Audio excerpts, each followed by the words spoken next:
Imran Chowdhury, this is John, and we were asked to give a bit of a view of cognitive commerce. It's been a huge investment for IBM over a number of years. As many of you know, we've been in retail, in B2B commerce for a number of years as well, and leading that march. So what we was asked to do is give a view as to what we've been doing, try and give you a view of defining what cognitive actually means, but also try and give some practical examples of what we've been doing over the past year where we've been using cognitive insights to actually drive engagement with customers or drive personalization, for example. So we're really trying to give you a view of what cognitive is to us, but also where we're practically using it today and with some of our customers. So hopefully not too much blue sky thinking. Before we go there, let's do a bit of scene setting. I'm assuming everyone knows this story, the shift of power, as it were, from retailers to consumers. If we don't know this story, then maybe we shouldn't be in this room. But the fact is that this is ongoing, and if anything, this story is actually dying. So if you think of millennials, they'll possibly recognize this story. If you think of Generation Z, they don't even get this. To them, it may seem as though you're telling them about dinosaurs because they've been born in an age where social's just default, mobile's default, access to web is default. The idea of a time when bandwidth wasn't available in their local town, it's non-existent. But equally, data is just growing at a phenomenal rate as well. There's a number of times where we're asked as a company which social platform should we put in our marketing books into and research into. And the fact is you kind of need to do all of them because certain segments of the customer, so millennials who use one social platform, if you're in your 30s, you're probably using Facebook more than Snapchat. If you're Generation Z, Snapchat's pretty much your default kind of social platform too.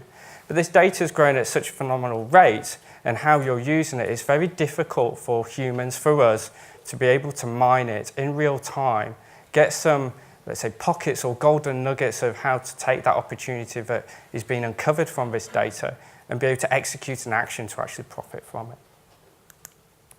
We all also think that we're potentially doing a good job. So this was a study by eConsultancy, whereby there was asked a series of questions to C-level about how well they thought they knew their customers. And the fact was there's a major gap. A lot of the C-level suite and senior leadership team think that they actually do know their customer. They've got a good view of the customer. The fact is when you switch it, actually only 37% really believe that the retailer is doing a good job. And if you look at it, the interesting thing is that's not just what the consumer thinks about high street retailers, it's about their actual favorite retailer. So it's good to hear this morning when Simon was mentioning about Selfridges and some of the other folks earlier in the day that we don't all have the answers, and digital strategy, it's harder to actually carve up and shape and put in black and white. It's good to hear that because the fact is we don't all have the answers. So what is the answer? And again, it's been talked about this morning. For us, it's all about driving an experience.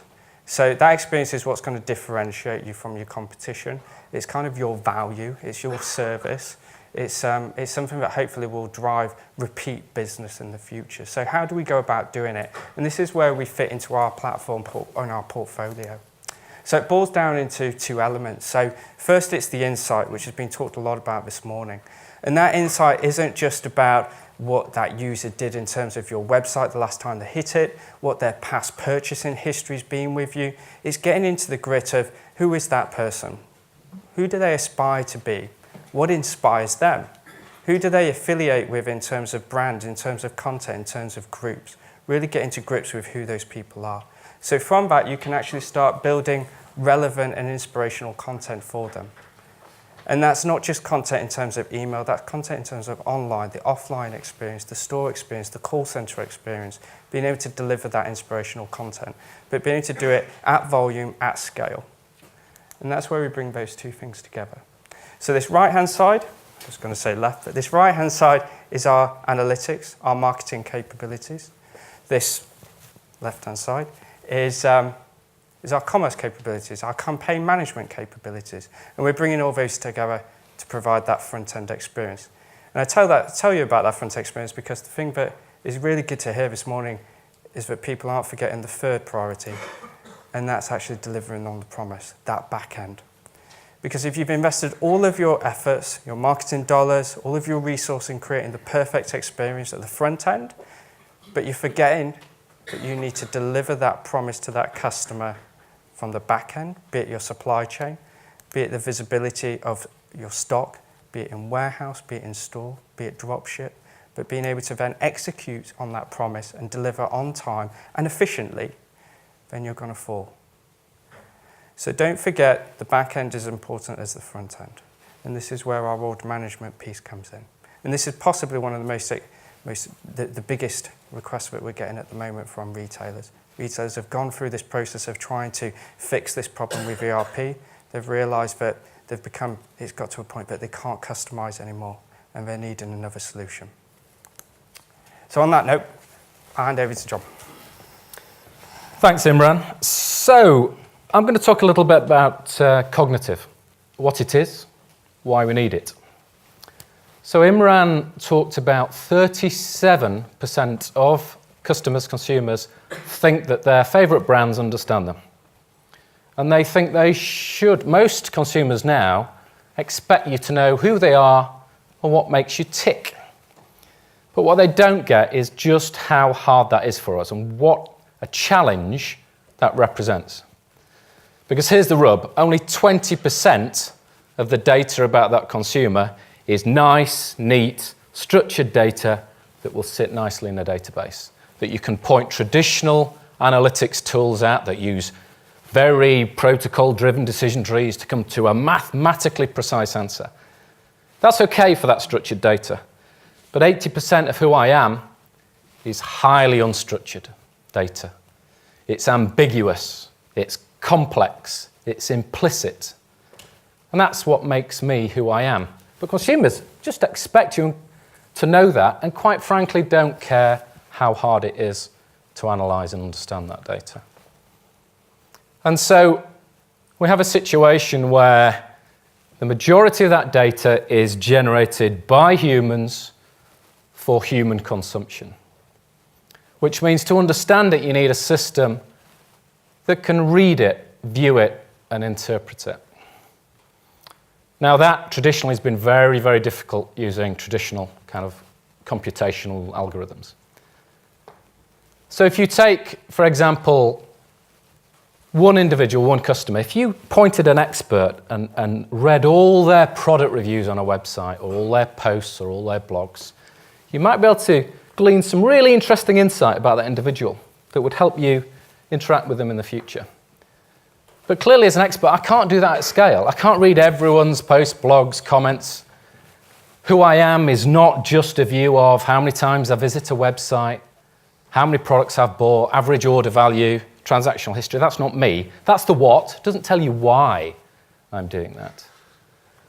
And so if I wanted to read a product review, now granted, there are systems out there that would read a sentence and be able to parse it out, and they know what a noun is and a verb, and they can look up the literal definition. But they would really, really struggle with, I bought this product because I was feeling a bit blue because it was raining cats and dogs, and boy, did it deliver. How do you understand that? What you need is a system that can reason and approach problems in the same way as a human.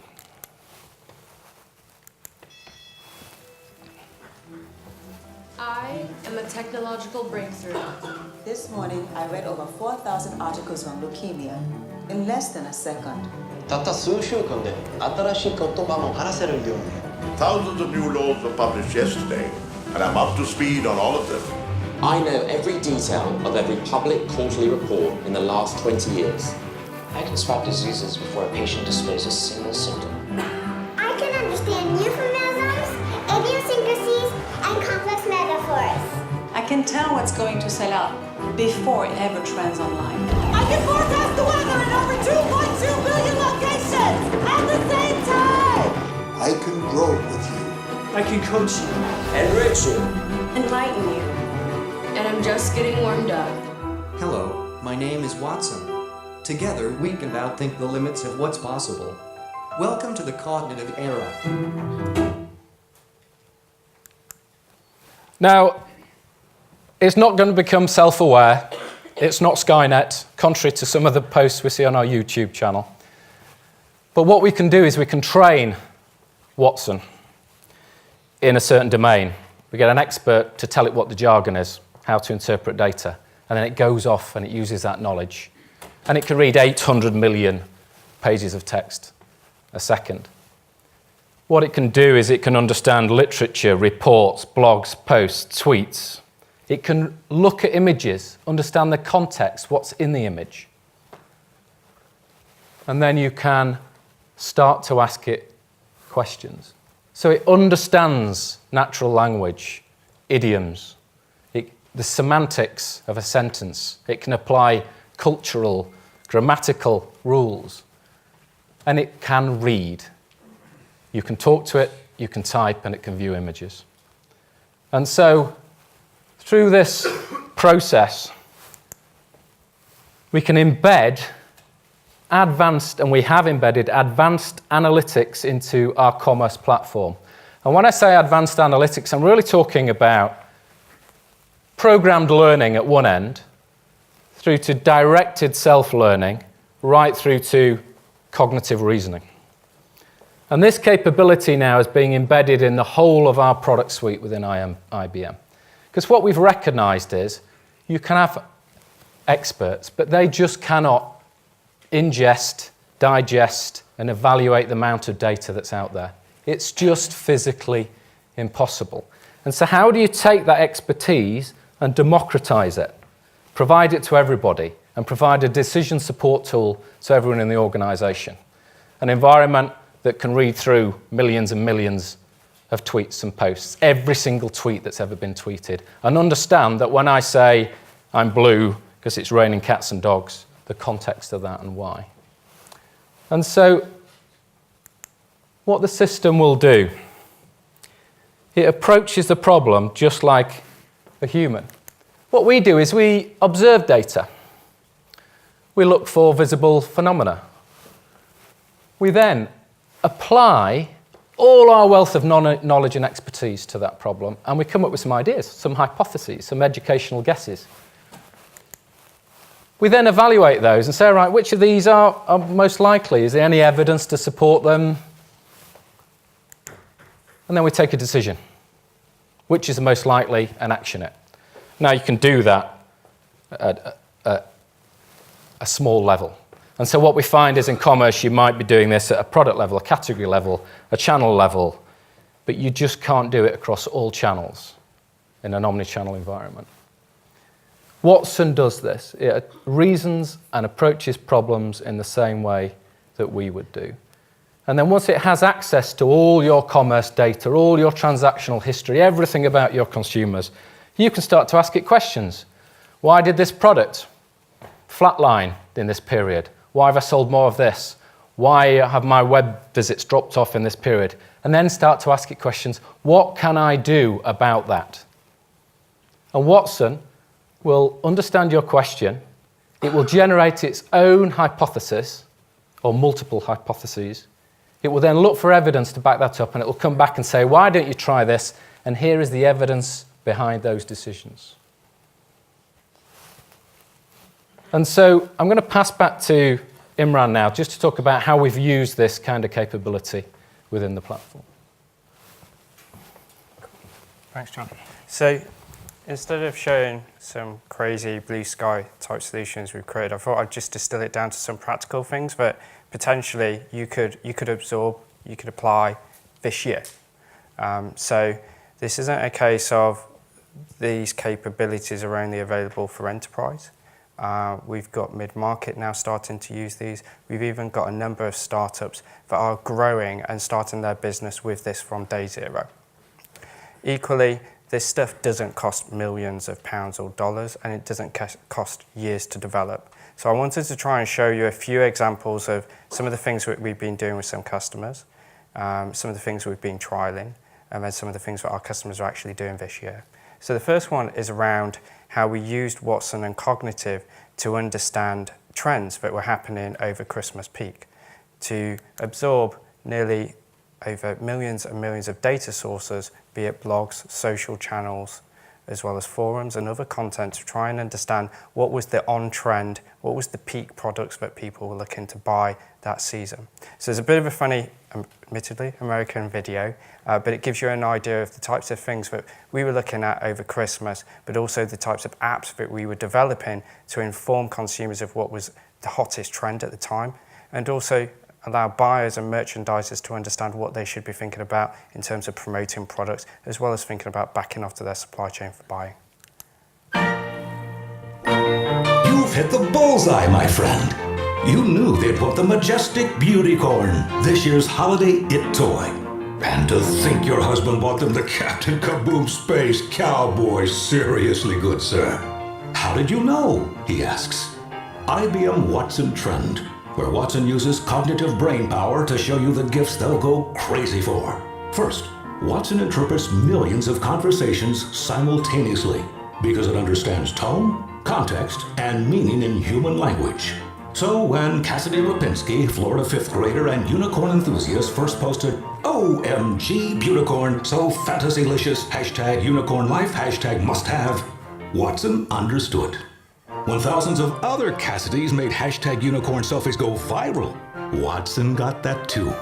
Next, IBM Watson Trend translates this data daily to show you what's hot and what's not.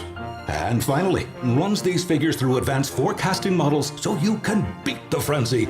It's like having the world's most advanced supercomputer as your personal shopper, telling you why the Beautycorn is adored far and wide.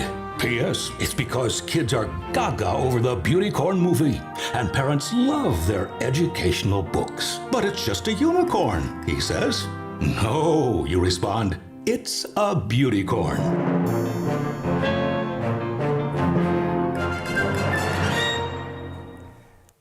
So that app didn't actually take us very long to build over Christmas. It was available for people to download for free. I still believe it's actually available to download.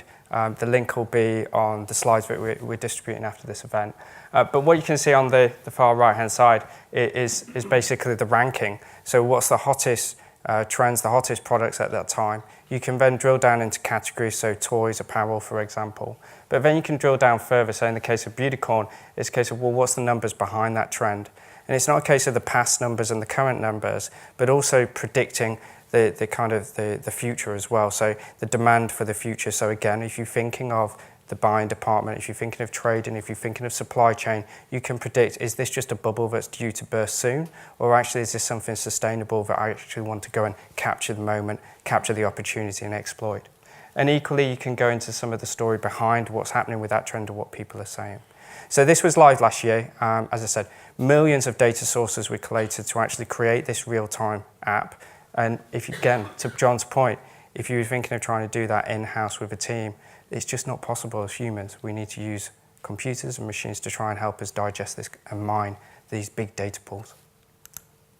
So on that note, we'll come back to personalization, I guess. So I just want to talk about how we've embedded advanced analytics into our platform. So clearly, to respond to consumers that are interacting with you across mobile, web, app, and be able to react to that, you need a system that will monitor, track, analyze, make decisions, and then action those decisions in real time. And when I say real time, I'm talking about milliseconds. Take that real-time context, run it through real-time analytics. Now, mostly that is structured data we're working with. But with our recently released Marketing Cloud that released in 2015, the Watson APIs would allow you to bring in all that unstructured data and analyze and consider that as well. So I just want to, for those of you who didn't make it out to our Amplify Commerce conference in Tampa in Florida last year, which is running again this May, I'd just like to show you the release video from Marketing Cloud.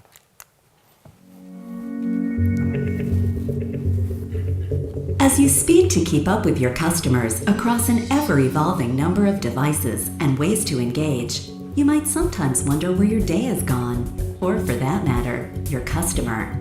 While the possibilities of marketing are more exciting than ever, the realities of your workday can sometimes get in the way. Welcome to a new way to work. IBM Marketing Cloud brings together first-of-its-kind visual customer journey analytics and design tools with leading email marketing, mobile engagement, social, lead management, and personalization capabilities. The IBM Marketing Cloud even includes packaged services to accelerate your success. IBM Marketing Cloud puts the focus back on the heart of marketing, your customer. With new, innovative capabilities, uncover what motivates, disappoints, and delights your customers by seeing maps of their journeys across channels. Instantly apply these insights to design better experiences using relevant event and behavioral triggers. By automating these personalized interactions across web, mobile, email, and social channels, you can optimize campaigns and media mixes across paid, owned, and earned channels to meet your acquisition and loyalty goals. The major capabilities in the IBM Marketing Cloud, including Journey Analytics and Designer offerings, integrate with any IBM marketing solution, whether in the cloud or on-premise. The variety of options IBM gives you provides unmatched agility to choose the solution that best fits your business needs today, supporting your growth tomorrow. And IBM Marketing Solutions have an open approach, making it easy to add new applications and sources of data as you need them. Using more than 200 partners, it's as easy as click and connect. Design more meaningful experiences, grow impact through customer insights, and drive continual marketing innovation. With IBM, you can change the way you engage. So we've got one last example, and it's more e-com orientated. So a lot of the things we've talked about at the moment has been about insights. It's been about the marketing aspect of things, but we're also being asked to kind of cover how we're bringing cognitive into some of the e-commerce side of things. So as always, it's a bit dangerous, but we're going to try a bit of a live demo. So as some of you know, some of our existing customers, we launched what was called Commerce Insights, I think it was December. And Commerce Insights is our trading platform. So this is a trading platform that comes with our e-commerce capabilities, our e-commerce solution. It's delivered from the cloud, and it comes out of the box, and it is included as part of the package. But this is probably the first time we've really started to pump cognitive actually into the trading platform for e-commerce. So if you think about what John was saying earlier about observing and monitoring and measuring, this is basically your trading platform, your mothership view. So we've got some companies, some CEOs that are basically using this as a dashboard that's literally pinned on their desk to understand how online is doing in real time. But what we're starting to use this for is for category managers and trading managers, so they can get a real-time view of actually how well their business is doing. So this top bit here is, as I said, the mothership view. You can see how well the website is doing across all the usual metrics. What's interesting is in this layer here, you can start feeding into this other data sources. So, for example, data sources from the store, from the call center. This isn't just web only, but it does give you this real-time access. And the reason why that's important is a lot of our customers had been complaining that they were getting sales reports through batch reports in terms of 24-hour lags. And the moment of being able to take an opportunity, it was too late to actually do something about it. They wanted real-time access. So that first layer kind of fixes that problem.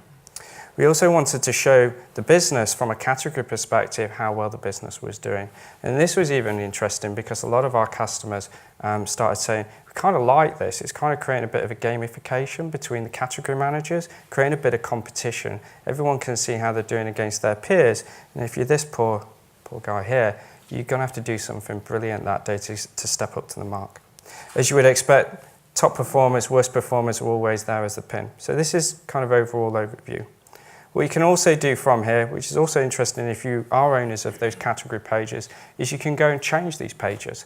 So this idea of going to IT, changing HTML, CSS, asking for content to be built. If you're a category manager and you're seeing something in real time and you want to capture the moment, you want to do something to take advantage of that trend that's happening right now, you can go to the catalog, you can go and change marketing promotions, you can go and change the actual page layout or the page composition. You can do that all through these tools. So with our portfolio, it's not a case of having to always go back to IT or to your agency. It's a case of line of business. We're able to see what's actually happening and then actually do something about it. So let's have a look at this guy here, because that's not looking very good. So let's say look at, the guys looking after Sleek Fit.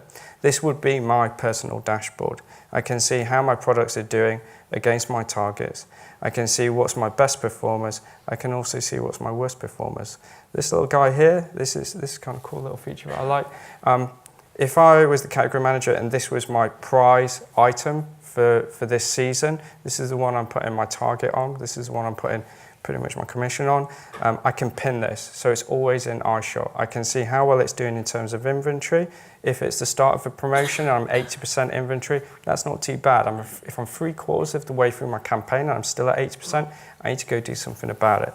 The fact is you'll be able to see what's happening in real time, so hopefully you don't wait until 3/4 of the way through the campaign, you actually think about doing something. You can think about doing something earlier. But coming back to this, we got to go try and find out what's actually happening here. So we've filtered for the worst performers, and it's showing me which are the worst performers in this range. What you can do then is you can go and watch it if you don't want to do anything right now. You just want to see how it pans out for another hour, or you can actually go preview it. So this is the next phase of the cognitive piece. So you've observed it, you're monitoring it, you want to go test it now.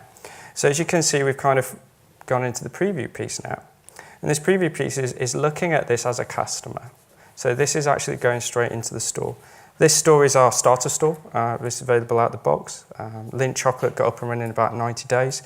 But what you can see here is that you can experience the site as your users would. But you get these nice little overlays. So if you're a category manager, you can see how your category pages are doing. So here, what I'm seeing is I'm seeing the two worst performers here. They're above the fold, so arguably they should be performing very well. And generally, I know from experience that they do. Something's just not right. So I could do a few things. I could go and edit maybe the product content, the product imagery, the product title, maybe the pricing. I can go and do that. That might be a case of because I found out literally this morning a competitor's changed their pricing and I need to do something about it. But in this case, there's just something not right. So I want to go explore. So this is where you dip into the interrogation piece. So by using Watson, you can go and hypothesize why those items are potentially not performing very well today. And in this case, I want to go test if the relationship between poor performance of those items and the actual weather. What Watson's doing is then basically scanning 2 billion odd locations, and it's coming back with a view as to what the location and the geo and the weather is like in those areas and the relationship that has to sales. In this case, there is a north and south divide. So I want to go find out, okay, well, I think that's the reason why maybe there's a problem with those items. But when I look at it, these are validated, these are the worst performers. But that's just telling me what I already know. They're not performing very well today. It's good that I can quantify that it is the weather that's affecting that relationship. But what do I want to do next? And this is kind of the cool thing. Watson can then give you a recommendation of what you should be selling. And then from this point, you can select those items and you can boost those items in replacement of those worst performers. And you can do that per geo, per location, because as we saw, there is a north-south divide.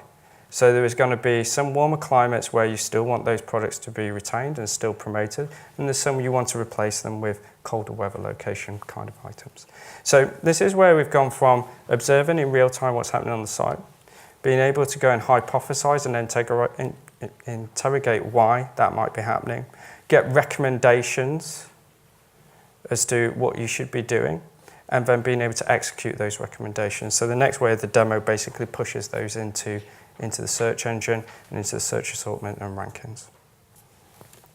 Okay, I'll just take that off. And then hopefully it should work. So that's Commerce Insights, and that's available today. So that's showing you some views as to how we're pushing cognitive directly into our e-commerce customers right now. So just lastly, as we said, there's infinite data. We're interrogating data. We're acquiring data. So weather's been quite a big thing we've talked about today. You may have heard we purchased a weather company last year as well. You can see that we are on this data hunt and we're absorbing it and pushing it into Watson to make interesting decisions and recommendations of what we should be doing. We're also driven by perfect experience. We're also designing our solutions around line of business and making them very easy to use. So trying to move away from the hindrance and the challenges that IT can sometimes bear. And also this is being delivered by the cloud, so it's easier to consume. As I said, our solutions are easier for startups, mid-market, as well as enterprise now to actually use. We have got a stand. We've got lots of things to demo, so we can show you how all this pieces together in real time on a web page on one of our customers. So please come over to the stand. But thank you very much. Thanks, Imran. Thanks, John.